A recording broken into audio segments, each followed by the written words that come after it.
Well, good morning. This is Pastor Michael Brown here with another segment of Stories of Hope from the heart of our community. It's good to be back with you. It's been a while since we've done a fresh recording because of COVID and all of that. But we're glad that those times are, easing up, and we're going to start getting back into doing some fresh recordings every week, just to keep you all updated on what's going on in the community, and especially at Kalamazoo Gospel Ministries. My guest this morning is Matt Furrow, and Matt is Matt's the volunteer coordinator. Yep. And Matt's been with us how long, Matt? Coming up on about 2 years now. It doesn't seem like that long. It sure does not. The first year we did a whole lot, and then the second year, right around my 1 year anniversary, is when things started shutting down due to the pandemic. So year two here has been very different than year one, but that's all right. Still enjoying it. I hear a lot of good stuff Thank you. About the volunteer program, not only from staff and from the guests, but from some of the volunteers that are coming in. I know that at volunteerism has been down a little bit. Tell me a little bit about that. Yeah, so we, when I first started here, I know you and I had talked and said, hey, we really want to focus on volunteering because we're an organization. For those of you that don't know, not only do we like to have volunteers, we actually really need volunteers. We're staffed in such a way that we are reliant upon volunteers. And so during my first year, my focus was, how do we make this experience better so that people who are coming in want to come back to us? And so all throughout that first year, we were seeing a lot of positive momentum, some forward growth. February of 2020 was, from the records that I have access to, the best month we have ever had for volunteers. The most number of volunteers we have ever had. Volunteers in the most area. Volunteers were committing the most amount of time here. All sorts of success. And I said, this is fantastic. It's only February. I've got a whole year to continue to build on this. But as we have all experienced, things shifted in March of 2020. And so due to the COVID-19 pandemic, a lot of people understandably had some concerns about coming in. And, a good chunk of our volunteer base are folks who are retired, who are a little older, who are wanting to give back with their free time, and they all came to me very regretfully and very torn, saying, I want to help. I want to support you, but I don't know that it's safe, or my family, my children, my grandchildren are concerned for me. And so we saw a significant drop in our volunteer base, probably close to 90% drop. Wow. We were left with virtually nothing. And as we experienced during the spring, to be honest, there wasn't a lot even for volunteers to do here, because we had to shut down some of our services. Right. Our kitchen had to shut down for a while. Our thrift store was shut down for a while. And I'm going to be honest, that was a difficult time, right? Try being a volunteer coordinator of an organization when you've got no volunteers. Right. I spent a couple nights wondering, if this continues, am I in danger? There's no need for me. But the Lord blessed us, and once things started reopening during the summer, we started to get more people in, more people interested. And I think one of the blessings is that while we're still not where we were, right, next month, unless a miracle happens, and we certainly believe in a miracle working God, February of 2021 is probably not going to be anywhere close to what February 2020 was in terms of volunteers. Yeah. But we're blessed because we are far better off now than we were in March of 2020. And so my focus has just been, let's make this month better than last month. Yeah. How can I put forth the time and the effort to to see more volunteers come in, to encourage the volunteers we have, so that they know just how thankful we are and how appreciative we are. Yeah. And let's make next month better than the previous month. And I'm going to take it one step at a time from there. Yeah, well, one of the things I think we can do to help our volunteers or those people who would be volunteers to feel more comfortable is we need to let you know some of the things that we've been doing as a ministry to stay safe, to keep our organization clean, to keep our staff, our guests, and our volunteers healthy. One of the things we do is we bought one of the we actually had it donated, one of the sanitation units. And so we have our staff going through the entire ministry, sanitizing twice a week. And they are sanitizing, wiping everything down. They spray it all down and all of that. And then we have had some of our guests, as much as we try to cut down on the amount of coming and going, just by virtue of the fact of where we are, who we are as a ministry, and the guests that we serve, we do have a certain amount of people coming and going. We've had a very low number of people who had contracted COVID or were suspected, and they were quickly quarantined. Those people who had the disease were isolated. I think within the last couple of months, we've only had one case of a guest who was a younger child in a family, and that whole family was quarantined. And then we had one staff person that came down with the disease, and they were quickly quarantined. They went home, did not come back until they had got a clean bill of health. And so we're staying on top of what we need to do to make sure that the facility, our vehicles, and all of those things are healthy, so that our guests are more confident in their safety and well-being as they come. Yes. One of the things, Matt, that I noticed, I was walking through the store, and in the warehouse is usually where we see some of our senior citizens volunteered. And I was walking through and I saw a group of them. Group of the ladies were back. Yeah. I mean, they just said they couldn't stay away.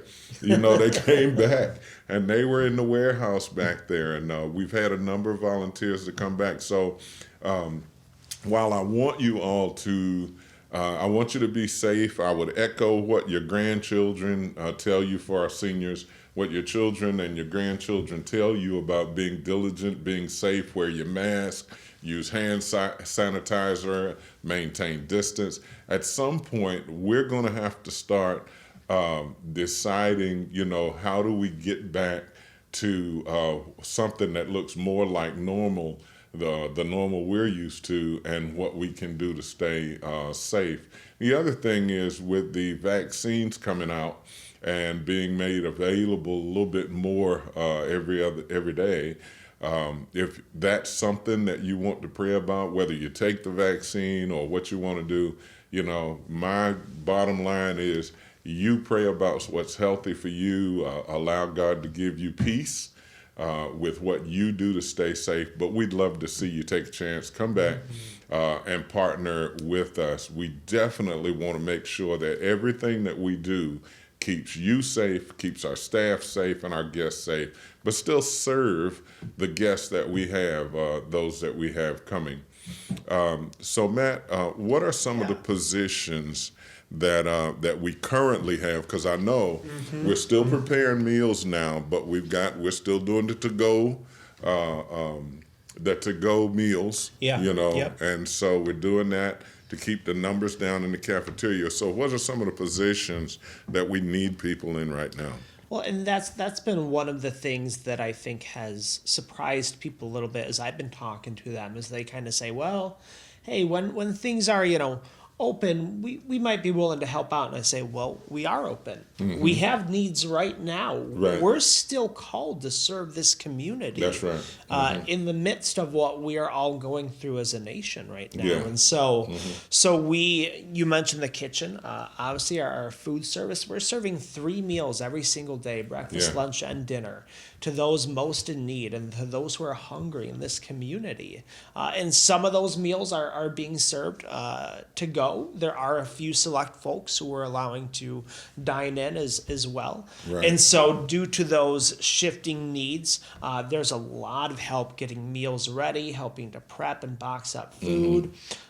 Even not in our actual kitchen itself, but those of you who've been in before know that we have a whole back warehouse Yeah. where we get our food shipments delivered. I mean, how many of you, when you bring groceries home from the store, just kind of throw them all in one location, Yeah, right? uh-huh. They need to be organized. Things They need do. to go in their place. Yeah. So we get truckloads of food donations every day. And so part of the work when meals aren't happening and it's a downtime is keeping things organized in that back warehouse, sorting Yeah. through our freezer and our cooler and our dry stock. Yeah. There's always stuff happening there. And keeping it rotated too, Yes, because yes. we want to make sure that we use the stuff that comes in first, it gets used first.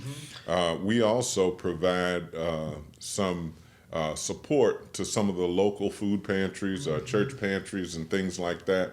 And so oftentimes we need help putting those things together and organizing them so when the church comes in or their volunteers come in, that we're ready to send those things back out. We have our rescued treasures and our simple treasures, both of our thrift Yeah. stores, one here, one out in Portage. Both of them would absolutely love some extra hands. Yeah. You know, maybe you're in a position where, and I've gotten a few people say, well, I'm not sure that I'm ready to be in the mission building itself because our building's a little older, it's a little tighter, some tight Yeah. spaces sometimes. So then I encourage people, hey, why don't you head to our thrift stores? Both Yeah. of them have a good amount of room where you can stay socially distant and just help keep clothes on the racks, help sort through donations, right? Because when those stores are operating at a high level, then the profits, right? They're able to get more customers in, sell more items, and the profits from that are supporting the work that we need to do. And so I always talk to people, they kind of say, well, I want to make a direct impact on the homeless community. So I want to give them food. And that is wonderful and that is needed. But sometimes what is also very helpful and needed is keeping our thrift stores going because that is also directly helping the homeless population in Kalamazoo County. We, as a nonprofit organization, I don't even know all the details. That's your job, but we're reliant on funds from both of those thrift store locations, and so they've got a lot of need for helpers there as well. Yeah, and so all of the proceeds from our retail operations, whether it's Simple Treasures, Rescued Treasures, or Rescued Wheels, all of those funds go to the general fund of the Kalamazoo Gospel Ministries. And I want to remind you all that also encompasses our North Campus over at KDC. And, we've got a warehouse over there where donations are sorted, things are put out. We've got a store over there where everything that we have in that particular facility is free. But the caveat to that is you have to meet with one of the case managers over there. And so they will help you to get to where you're going. But, if you're looking for a job and you need something to wear, clean clothes to wear, you want to show up looking great, they can help you with that over at our North Campus over at KDC. But we need volunteers there again, to help. Right now, we need volunteers helping keep the facilities clean, helping keep the trucks clean that we're using day by day. Our maintenance team, James and Vern, would absolutely love a couple helping hands. If you've got skills in that area of repair, plumbing, electrical, those kinds of things, our maintenance team could use your help with that. And so there's a lot going on. Mike Moore over at our Rescued Wheels facility could use detailers.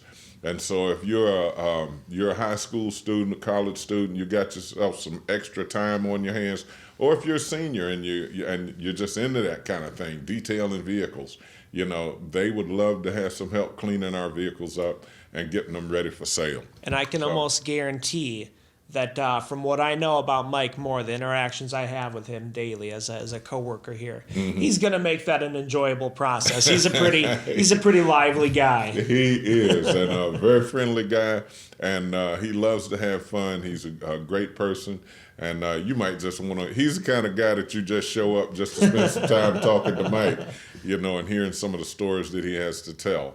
So much to do. If you want to help pick up donations, Dave can always use some help. Dave's, for those of you that know Dave, I get a lot of calls and comments about just how great an experience people have when Dave comes out to do a pickup at their home. Great guy. You'd never believe that Dave could pick up some of the things that he does, and oftentimes by himself. Supernatural strength. Yeah. And so Dave could also use some help. So there's so many things that we can do. You may be a storyteller. You may be someone that wants to come down and read to the kids in our daycare down here. And so you can go up on our website, and I'm sure that there's a link for volunteerism. Yep, there sure is. So what are some of the things, if a person wants to volunteer and they were to go to our website, what would the process look like? Yeah, so when you go to our website, which is www.kzoogospel, that's KZOOGOSPEL, kzoogospel.org, there should be a link on there that says, hey, I want to help, I want to give help, I want to volunteer. And that's just going to recap some of the areas we have just talked about in this interview, but some areas that we have not touched on as well, right? It'll list all of our volunteer opportunities. Yeah. And from there, you just click a little button that says, hey, I'm interested, I want to help. And it'll ask for your name, a little bit of contact information. Then that will get sent over to me, and I will personally reach out to get you set up to volunteer and explain sort of what next steps are from there, and figure out what your schedule is. And people kind of say, "Oh, I'm busy and I work a lot." Well, are you free at 4:30, 5 o'clock in the morning? You can help make breakfast.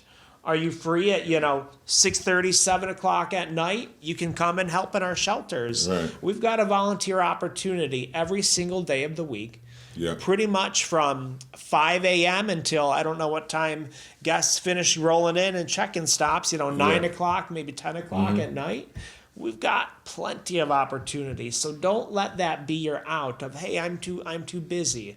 Yeah. I will help figure out what's available with your schedule. I want to do that. Yeah, I talked to a gentleman the other day who had stayed with us for a period of time, and normally I don't often get to do one-on-ones with our guests, but this guy kind of stood out to me because I had heard that he had gotten his own place, but I keep seeing him, and I was wondering, why are you still here? You got your own place, and as it turned out, he would come back so that he could strip and wax the floors at night at the mission, because he was so grateful for the service that he had received while he was here.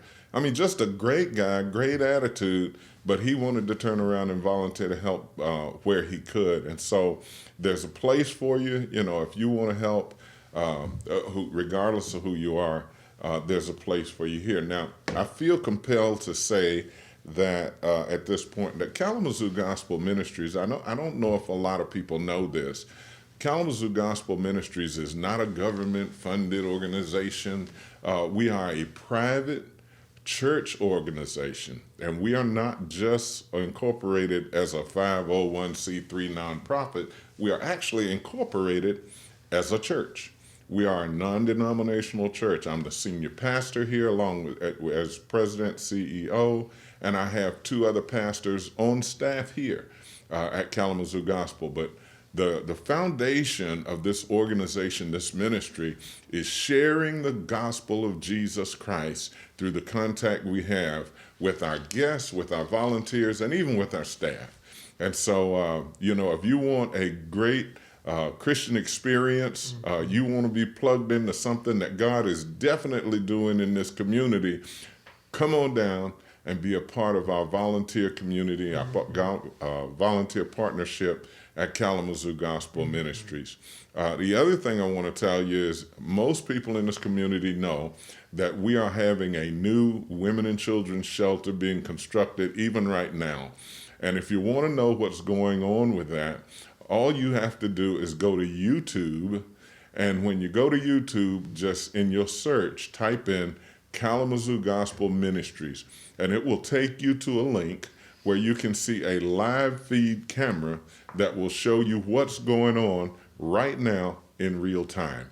And so even today, whatever's going on down there right now, if you were to log on to YouTube, Kalamazoo Gospel Ministries, you would see that camera. That camera's up 24/7, and it's there so that our community can rejoice with us as we go through watching this this building going up. So, we really need your help. We're here for this community. And then lastly, I want to tell you that one of the things that's been in the news here lately are the encampments. We hear a lot about the encampments, and I've often heard that Kalamazoo Gospel Ministries, they're full, they don't have any room. That is not true. We have a little bit less room than we used to have because we just lost that large building while in preparation for building this new facility. But as it stands right now, we still have open spaces for people who need help to stay overnight. And we also are still feeding while they're to-go meals. We're still feeding. And so if you know someone that needs help, that needs a place to stay, please encourage them to come to Kalamazoo Gospel Ministries. Okay, we'd love to help. We love this community. We love our guests who have no home, and we want to help them. And so in all of that, what we've talked about today, we need your help to do ministry. Definitely. Do you mind if I share a quick story? Oh, please. So during the Christmas season, I was just thinking about how grateful I was over this last year, having gone from having at one point no volunteers in to the volunteer group that we currently had in. And so I took time to sit down and write some thank you notes to a lot of our regular volunteers who've been in several times a week, several times a month, handed out some Christmas gifts to those who had been just faithfully sticking with us and serving. And I think every person I encountered with that stopped me and kind of said, well, I'm not here to get this gift. Right. I'm not doing this to get this from you. That's very kind of you, and I appreciate that. But I'm still volunteering here because it has impacted me. Right. Because I feel blessed to be able to help those in need. And so not only do so many of our volunteers walk away feeling that, but my encouragement to them has always been, not only are you blessing people immediately with their immediate needs, but you have no idea the eternal impacts that your work is going to have, right? You may think you're coming down to help serve a meal, and that is so essential and so necessary. But that person you're giving a hot meal to, who knows 5 years, 10 years, 15 years down the road, the decisions they're going to make with their life, the people that they're going to be able to help, that they're going to encounter, all because they were able to get that hot meal from us and that we had volunteers like you, like the people we have here, choosing to help out. And so no matter what the work is, big or small, we've got all sorts of needs here. It's going to have long-term positive impacts on those that we are serving here. Amen. That is so true. So if you want to be a part of our volunteer, if you want to know anything about the ministry, you can log on to www.kzoogospel.org. That's www.kzoogospel.org. Or you can give us a call at 269-345-2974. And if you want to volunteer, Matt's extension is 203. 203. Or you just call that main number. You'll talk to some lovely people at our front desk that do some hard work and just say, hey, I'd like to talk to someone about volunteering. and they will get you right over to me. I would absolutely love to connect with whoever's interested. Well, God bless you all. Thank you for tuning in. This has been another segment of Stories of Hope from the heart of our community. God bless you, and we look to see you here same time next week. God bless.